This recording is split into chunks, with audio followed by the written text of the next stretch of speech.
என்ன பண்ணுறது, எங்கள் அண்ணன் வைகோ அவர்கள் இதை அநேகமாக அந்த கிரேக்க தலைநகரத்தில் வச்சுருந்தாருன்னா நல்லா இருக்கும்னு நினைக்கிறேன். ஏன்னா இந்த கிரேக்க தத்துவ ஞானிகளையெல்லாம் கரைச்சி குடிச்சவர் அண்ணன் வைகோ அவர்கள்.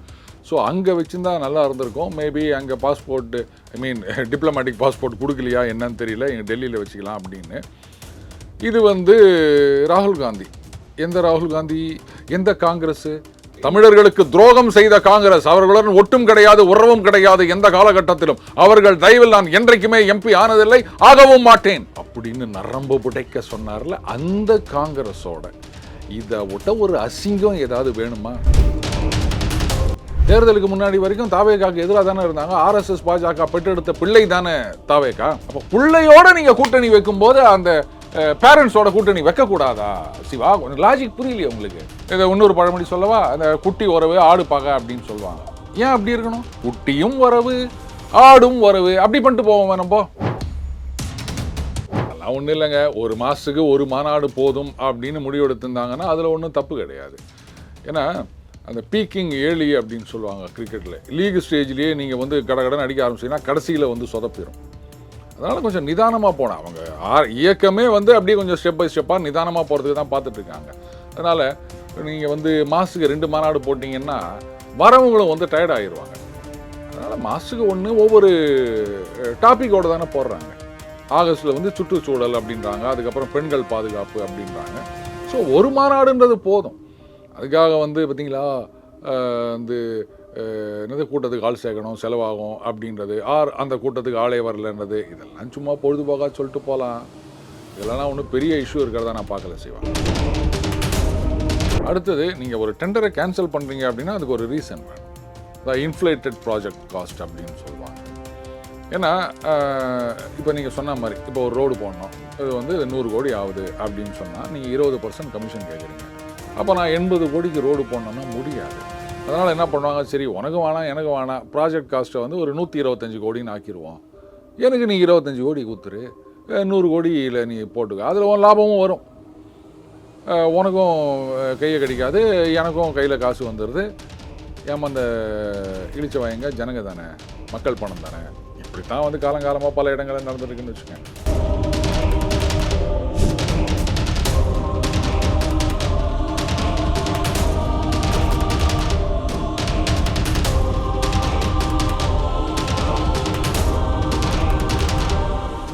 ரியல் ஒன் உறவுகளே, நடுநிலையோடு பொறுப்புடன் செய்திகளை வழங்கி பல லட்சக்கணக்கான மக்களின் நம்பிக்கையை பெற்ற நமது சேனலின் வளர்ச்சிக்கு உங்கள் ஆதரவு தேவை. இந்த ஊடக பயணம் தொடர்ந்து வலுப்பெற திரையில் தெரியும் QR கோட் ஸ்கேன் செய்தோ அல்லது டிஸ்கிரிப்ஷனில் உள்ள வங்கி விவரங்கள் மூலம் உங்களால் முடிந்த அளவு சப்போர்ட் செய்யுங்கள். உங்கள் ஒவ்வொரு ஆதரவும் நமது குரலை இன்னும் பல லட்சம் பேரிடம் கொண்டு செல்ல உதவும். ரியல் ஒன் நண்பர்கள் உறவுகள் அனைவருக்கும் வணக்கம். இன்று நம்மோடு இருப்பவர் டெய்லி பஞ்ச் அருண் அவர்கள். வணக்கம் சார். வணக்கம் சிவா. வைகோ அவர்கள் டெல்லியில ஒரு புக் பப்ளிஷிங் ஃபங்க்ஷன் ஒன்று நடத்துறாங்க, புத்தக வெளியீட்டு விழா நடத்துறாங்க. ராகுல் காந்தி அவர்கள் அந்த புத்தகத்தை வெளியிடுறாங்க ஆகஸ்ட் 4ஆம் தேதி. தமிழக முதலமைச்சர் விஜய் அவர்கள் அந்த புக்கை ரிசீவ் பண்றாங்க, வாங்குறாங்க. இந்த ஃபங்க்ஷன் டெல்லியில கட்டமைக்கப்பட்டிருக்கு. இதை எப்படி சார் பாக்குறீங்க? என்ன பண்றது, எங்கள் அண்ணன் வைகோ அவர்கள் இதை அநேகமாக அந்த கிரேக்க தலைநகரத்தில் வச்சுருந்தாருன்னா நல்லா இருக்கும்னு நினைக்கிறேன்.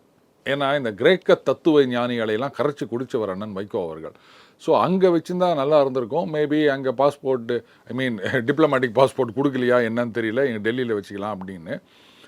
இது ராகுல் காந்தி, எந்த ராகுல் காந்தி, கரெக்ட், எந்த காங்கிரஸ், தமிழர்களுக்கு துரோகம் செய்த காங்கிரஸ், அவர்களுடன் ஒட்டும் கிடையாது, உறவும் கிடையாது, எந்த காலகட்டத்திலும் அவர்கள் தயவில் நான் என்றைக்குமே எம்பி ஆனதில்லை, ஆகவும் மாட்டேன் அப்படின்னு நரம்பு புடைக்க சொன்னார்ல, அந்த காங்கிரஸோட இதை விட்ட ஒரு அசிங்கம் ஏதாவது வேணுமா? அதாவது நாங்களும் நேஷனல் லெவலில் கூரை ஏறி கோழி பிடிக்க முடியாதவன் வானத்தை கீறி வைகுண்டம் போகிறேன்னு சொன்னானா அப்படின்னு கிராமத்தில் சொல்லுவாங்க. அந்த மாதிரி உள்ளூரில் ஒன்றுத்துக்கும் வேலைக்கு ஆகாத ஒரு கட்சின்னு ஒன்று வச்சிக்கின்னு இவர் டெல்லி வரைக்கும் போயிட்டார், போகிறார். பார்த்தீங்களா, நாங்கள் யார் தெரியுமா, நேஷ்னல் லெவலில் நாங்கள் பெரிய ஆள் அப்படின்னு காமிச்சிக்கிறதுக்கு. அதுவும் யாரோட, ராகுல் காந்தி. அவர் இன்டர்நேஷ்னல் லெவலில் பெரிய ஆளுன்னு காமிச்சிக்கணும்னு நினச்சிட்டு ஒவ்வொரு இடத்துலையும் பல்பு வாங்கின்னு வராரு. சரி விடுங்க, கொஞ்சமாவது பல்பு வாங்கிட்டு வந்தால் இங்கே பிரகாசமாக இருக்கட்டும் தமிழகம். விடுதலை சிறுத்தைகள் கட்சியுடைய தலைவர் திருமாவளவன் அவர்களை பொறுத்த வரைக்கும் நாங்கள் தாவேகா திமுக 2 பேர் கூடயும் இணக்கமாகத்தான் போய்கிட்டு இருக்கோம். இவர்களுக்கு இடையில விசிகாவுக்கும் இந்த கட்சிகளுக்கும் இடையில எந்த விதமான இடைவெளியும் கிடையாது அப்படிங்கிற கருத்துக்களை முன்வைக்கிறாங்க. இப்போ திருமாவளவனுடைய பேச்சுக்களை பொறுத்த வரைக்கும், சமீப கால பேச்சுக்களை பொறுத்த வரைக்கும் எப்படி சார் பார்க்குறீங்க? புரிந்து கொள்வது கொஞ்சம் சிரமமா இருக்குல்ல சார்? என்ன சொன்னாரு? தாவேகா திமுக இணக்கமாக போய்கிட்டு இருக்கோம், இடைவெளி கிடையாது. இன்னொரு கட்சியை விட்டாங்களே, எந்த கட்சி சார்? பாஜக. பாஜகவுக்கு எதிரான நிலையில தான் சார் திருமாவளவன் அரசியல் பண்ணிட்டு இருக்காங்க. கொள்கை நிலைப்பாடுன்றது வேற, அந்த நட்பு ரீதியான அப்படின்னு கொஞ்சம் பூசி மொழிகினார். அந்த பாமக பாஜகவை எதிர்த்து வந்தால் ஏற்றுக்கொள்வீர்களா அப்படின்னு. ஆனால் அவரே தான் சொன்னார், இது பாருங்க, கொள்கை வேற நட்பு வேற. அமித்ஷா அவர்களே எனக்கு ஃபோன் பண்ணி வாழ்த்து சொன்னார். திருமாஜி வாட் இஸ் யுவர் ஏஜ்னு கேட்டார். அதை இப்போ சொல்ல வேண்டிய அவசியம் என்ன எனக்கு சொல்லுங்க. ஏன்னா ஆகத்து 10 இல்லை 17 இனிமே தான் வரப்போகுது. அப்போ அது போன வருஷம் சொல்லியிருக்கணும், அதுக்கு முந்தி சொல்லியிருக்கணும் இல்லையா? நம்ம போன வருஷம்னு எடுத்துக்கலாம். ஏன் இப்போ வருது? அது இது வரைக்கும் ஏன் சொல்லலை? என்ன காரணம் சார் இப்போ சொல்வதற்கான? அதுக்கு தான் நான் சொன்னேன், நீங்கள் என்ன வெறும் திமுக தாவேகான்னு சொல்லியிருந்தீங்கன்னா பாஜகவோட இணக்கமா இல்லையா அவங்க அப்படின்னு கேட்டேன். இல்லை, விசிகா பாஜக எதிரில் தானே சார் இருந்துட்டு இருக்காங்க, எதிர் அரசியல் தானே சார். தேர்தலுக்கு முன்னாடி வரைக்கும் தாவேகாக்கு எதிராக தானே இருந்தாங்க. RSS பாஜக பெற்றெடுத்த பிள்ளை தானே தாவேகா. அப்போ பிள்ளையோட நீங்கள் கூட்டணி வைக்கும்போது அந்த பேரண்ட்ஸோட கூட்டணி வைக்கக்கூடாதா சிவா? கொஞ்சம் லாஜிக் புரியலையே உங்களுக்கு? இதை இன்னொரு பழமொழி சொல்லவா? அந்த குட்டி உறவு ஆடு பகை அப்படின்னு சொல்லுவாங்க. ஏன் அப்படி இருக்கணும்? குட்டியும் உறவு ஆடும் உறவு அப்படி பண்ணிட்டு போவோம் நம்ம. அப்புறம் எதுக்கு நீங்கள் அவங்களோட போய் இல்லை? அப்போ ஒரே வார்த்தை சொல்லிடுங்க, ஆமாங்க அன்றைக்கி நாங்கள் அது மாதிரி சொன்னோம், தேர்தலுக்காக போய் சொன்னோம், ஒரு வார்த்தை சொல்லிடுங்க, நாங்கள் ஏற்றுக்கிறோம். அது மட்டும் இல்லை, RSS ட்ரைனிங் அப்படின்னாரு. அந்த கரூர்லேருந்து ஓடி வந்துட்டார்னு சொல்லிட்டு RSS ட்ரைனிங் இது அப்படின்னு சொன்னார். RSSல ட்ரைனிங் எடுத்தவரோட இப்படி ஒரு கூட்டணி வச்சின்னு நீங்கள் பாஜகவோட எதிர்ப்புன்னு சொல்கிறீங்களே சிவா, என்னை பார்த்தா உங்களுக்கு எப்படி தெரியுது?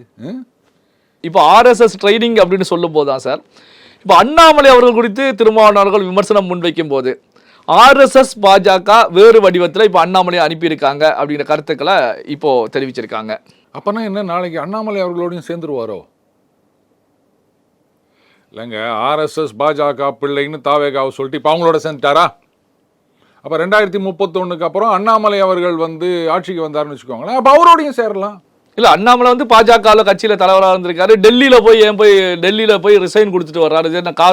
கார்பரேட் கம்பெனியில் தலைமை பதவியில் இருந்தாரா? ஒரு கட்சி தானே, வெளியில் போயிட்டு உடனே நான் ரிசைன் பண்ணிட்டேன்னு கட்சியை விட்டு வெளியேறிட்டு அப்படின்னு பத்திரிகையாளர்கள் மத்தியில் தெரிவித்தாலே போதுமே, நேர போய் டெல்லியில் தெரிவிக்க வேண்டிய அவசியம் என்ன அப்படிங்கிற கேள்வி கேட்கலாம். மரியாதை, ஒரு அரசியல் நாகரிகம். அவங்க தான் என்னை கூப்பிட்டு வந்தாங்க, அதனால நேராக கொண்டு போயிட்டு மேலிடத்தில் கொண்டு போயிட்டு நான் ராஜினாமா கொடுத்துட்டு வரேன். இதில் என்ன தப்பு இருக்குது? இல்லை, அதனால தான் டெல்லி அறிவுறுத்தல் அடிப்படையில் இப்போ அரசியல் அறிவுறுத்தல் இருக்கட்டும். ஒரு முதலமைச்சர் கூப்பிடாம அவர் கீழே இருக்க அமைச்சர் மந்திரி சபையில் சேர்றாங்கன்னா போய் சேர்ந்துக்கிறாங்கல்ல, நீங்க அதுக்கு என்ன பதில் சொல்வீங்க? இது மரியாதை சம்பந்தப்பட்ட விஷயம் இல்லையா? கட்சி தலைவர் முதலமைச்சர் அவர் தானே சொல்லணும் வாங்க மந்திரி சபையில் சேர்ந்துக்கணும்னு. இது நானா சொல்லலை, அண்ணன் திருமா அவர்கள் அவர் வாயில சொன்ன விஷயம். அவர் மந்திரி சபையில் இணைய வேண்டும் என்று ஆதவ் அர்ஜுனா அவர்கள் கோரிக்கை வைத்தார். அதுக்கப்புறம் நாங்கள் போனோம் அப்படின்னாரு. இப்போ இதை என்னன்னு சொல்லுவீங்க? இதுக்கு என்ன காரணம்னு சொல்லுங்க. அப்புறம் அண்ணாமலை அங்கே கொண்டு போனது கொடுத்தது சரியா தவறா நான் சொல்கிறேன். இப்போ அண்ணாமலை அவர்கள் வீத லீடர்ஸ் அமைப்பை பொறுத்த வரைக்கும் திருச்செந்தூரில் ஏற்பாடு செய்யப்பட்டிருந்த அந்த மாநாடு கலந்தாலோசனை கூட்டத்தை பொறுத்த வரைக்கும் ரத்து செய்திருக்காங்க. ஆகஸ்ட் மாதம் தூத்துக்குடியில் நடைபெறும் அப்படின்னு சொல்லி அனௌன்ஸ் பண்ணியிருக்காங்க. இதன் பின்னணியில் என்ன சார்? பல காரணங்கள் சொல்லப்படுது. இது அதெல்லாம் ஒன்றும் இல்லைங்க. ஒரு மாதத்துக்கு ஒரு மாநாடு போதும் அப்படின்னு முடிவெடுத்திருந்தாங்கன்னா அதில் ஒன்றும் தப்பு கிடையாது. ஏன்னா அந்த பீக்கிங் ஏர்லி அப்படின்னு சொல்லுவாங்க கிரிக்கெட்டில். லீக் ஸ்டேஜ்லேயே நீங்கள் கடகடன்னு அடிக்க ஆரம்பிச்சிங்கன்னா கடைசியில் சொதப்பிடும். அதனால் கொஞ்சம் நிதானமாக போனேன். அவங்க இயக்கமே அப்படியே கொஞ்சம் ஸ்டெப் பை ஸ்டெப்பாக நிதானமாக போகிறதுக்கு தான் பார்த்துட்ருக்காங்க. அதனால் நீங்கள் மாதத்துக்கு 2 மாநாடு போட்டிங்கன்னா வரவங்களும் டயர்ட் ஆகிடுவாங்க. அதனால் மாதத்துக்கு 1 ஒவ்வொரு டாப்பிக்கோடு தானே போடுறாங்க. ஆகஸ்ட்டில் சுற்றுச்சூழல் அப்படின்றாங்க, அதுக்கப்புறம் பெண்கள் பாதுகாப்பு அப்படின்றாங்க. ஸோ ஒரு மாநாடுன்றது போதும். அதுக்காக பார்த்தீங்களா என்னது கூட்டத்துக்கு ஆள் சேர்க்கணும் செலவாகும் அப்படின்றது, அந்த கூட்டத்துக்கு ஆளே வரலன்றது, இதெல்லாம் சும்மா பொழுதுபோக்காக சொல்லிட்டு போகலாம். இதெல்லாம் ஒன்றும் பெரிய இஷ்யூ இருக்கிறதா நான் பார்க்கல செய்வேன். ஆனால் தமிழக பாஜகவில் ஒரு சில தலைவர்கள் பின்னணியில் இருக்காங்க அப்படிங்கிற தகவல்கள் சோசியல் மீடியாக்களில் முன்வைக்கப்படுது சார்.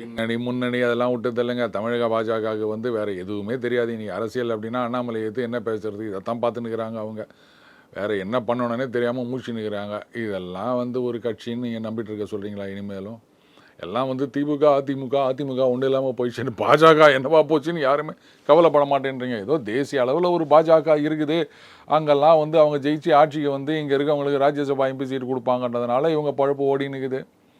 இதே ஒரு தனி யூனிட்டாக இருக்கட்டமே, அது என்றைக்கோ கரைஞ்சி மதிமுக அது மத்திய பாஜகவுடைய சப்போர்ட் இல்லைன்னா இந்த கட்சி எத்தனை நாளைக்கு நீங்கள் நிற்கும்னு நினச்சிட்டு இருக்கீங்க?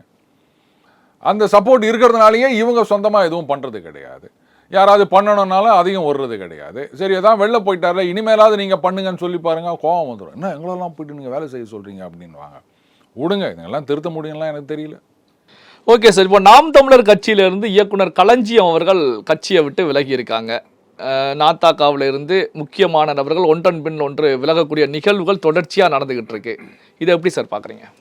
நாத்தாக்கையிலேருந்து முக்கிய நபர்கள் வெளில வருதுன்னு இது ஒன்றும் புதுசு கிடையாது. நீங்களே சொன்ன மாதிரி தொடர்ச்சியாக நடந்து கொண்டு வருவது. அது எப்படின்னா அப்படியே புதுசாக வருவாங்க, அப்படி கொஞ்ச நாள் சேருவாங்க, அதுக்கப்புறம் அப்படி கொஞ்சம் மேலே வராங்க அப்படின்னு சொன்னால் அது என்னவோ நடக்குது. கொஞ்சம் பாப்புலர் ஆகிட்டாங்கன்னா அங்கேயே கட்டம் கட்டுறாங்களா இல்லை இவங்களே புரிஞ்சுக்கின்னு வெளில வந்துடுறாங்களா தெரியல. அதுக்கப்புறம் அங்கேருந்து தொடர்ச்சியாக வெளில வராங்க அப்படின்னு.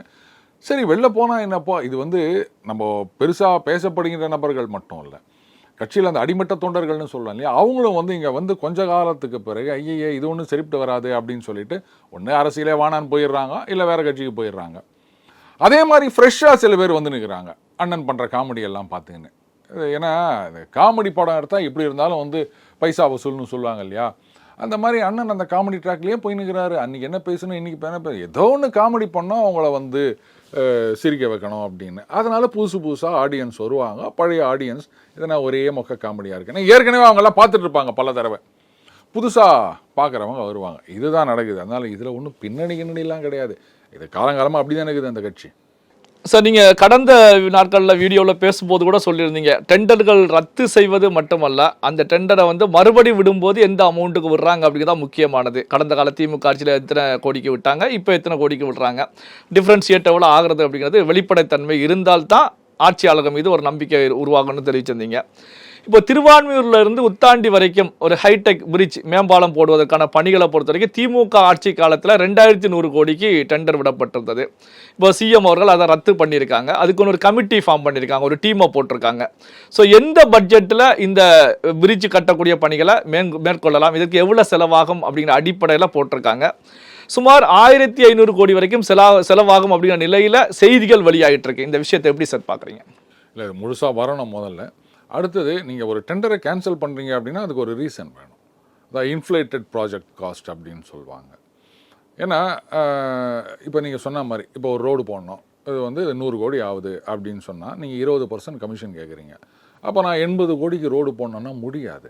அதனால் என்ன பண்ணுவாங்க, சரி உனக்கு வேணாம் எனக்கு வேணாம், ப்ராஜெக்ட் காஸ்ட்டை வந்து ஒரு 125 கோடின்னு ஆக்கிடுவோம், எனக்கு நீ 25 கோடி கொடுத்துரு, 100 கோடியில் நீ போட்டுக்க, அதில் லாபமும் வரும், உனக்கும் கையை கடிக்காது, எனக்கும் கையில் காசு வந்துடுது.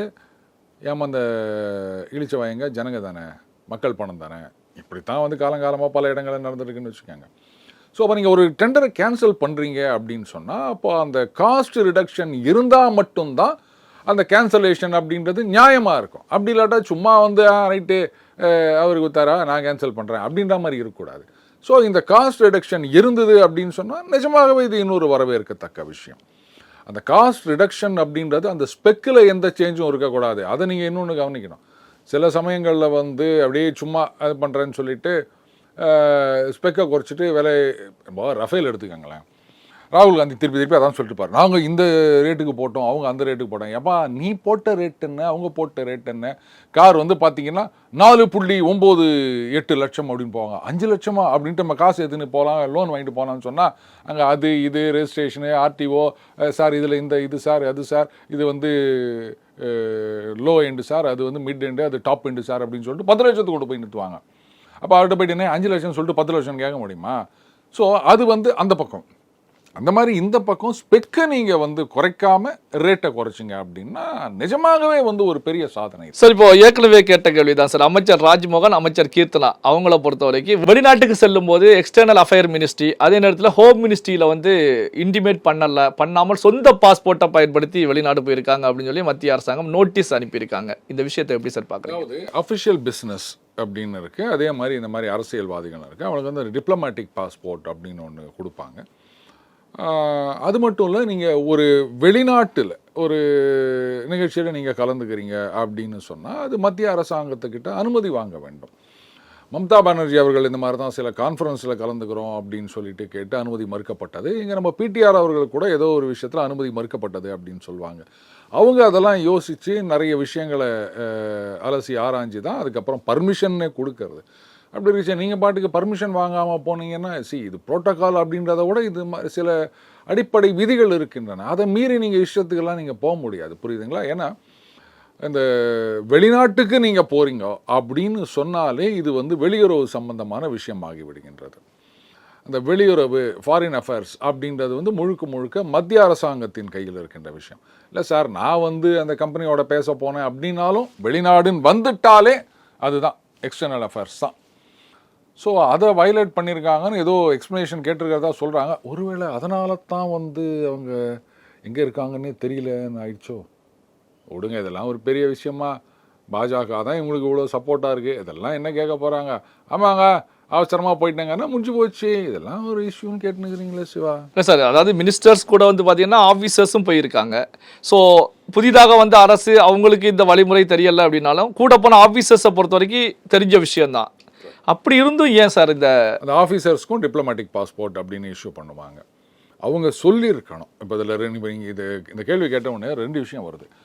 அவங்க சொல்லி அமைச்சர்கள் வந்து அதெல்லாம் விடுங்க அப்படின்ட்டு போனாங்களா, இல்லை அவங்க சொல்லலையா அப்படின்னு? அதிகாரிகள் சொல்லியும் இவங்க வந்து அதனால் என்னப்பா போகலாம் அப்படின்ட்டு போனாங்கன்னா அது ரொம்ப ரொம்ப தப்பு. இவங்க சொல்லவே இல்லைன்னா ஏன் உங்களுக்கு தெரியாதா? இவங்க புதுசு, நீங்கள் எத்தனை வருஷமாக இங்கே அதிகாரியாக இருக்கீங்க, இதெல்லாம் சொல்ல மாட்டீங்களா நீங்கள் அப்படின்னு? அவங்க சொல்லாததுக்கு 2 காரணம் இருக்கலாம். ஒன்று வந்து இதெல்லாம் நாம் எதுக்கு சொல்லிங்கன்னு அவசரப்படட்டும் அப்படின்னு மாட்டி விடுற மாதிரி இருக்கலாம். இன்னொன்று, ஆமாம் நாம் சொன்ன உடனே நீ உனக்கு தான் எல்லாம் தெரியுமா அப்படின்னு கேட்பாங்க, அதனால எதுக்கு வம்பு அப்படின்னு பயந்துட்டு இருக்கலாம். ஸோ எல்லாத்துலேயும் 2 விஷயம் இருக்குது. சரி, என்னப்பா இவங்க எக்ஸ்ப்ளனேஷன் கொடுத்த உடனே அந்த அதிகாரிகளுக்கு ஒரு மெமோ கொடுத்து கேஸை முடிச்சிடலாம்ப்பா, ஒரு பெனால்ட்டி இதில் வந்து வார்னிங் கொடுத்தா முடிஞ்சு போயிடும், விட்டுருங்க. பல்வேறு முக்கியமான தகவல்கள், செய்திகளை நம்முடைய உறவுகளுடன் பகிர்ந்து கொண்டதற்கு நன்றி சார். நன்றி சிவா. உங்கள் பிசினஸ் இன்னும் அதிக மக்களை சென்றடைய வேண்டுமா? இன்றைய டிஜிட்டல் உலகில் சரியான ப்ரமோஷன் தான் வெற்றியின் முதல் படி. தமிழகம் முழுவதும் பல லட்சக்கணக்கான பார்வையாளர்களை தினமும் சென்றடையும் ரியல் ஒன் யூடியூப் சேனல்களில் உங்கள் பிசினஸ் இனி எல்லோரும் அறியட்டும். குறைந்த செலவில் அதிக ரீச். உங்கள் பிராண்டுக்கு நம்பிக்கையும் வளர்ச்சியும் சேர்க்க இன்றைய எங்களை தொடர்பு கொள்ளுங்கள். 928 00 8714.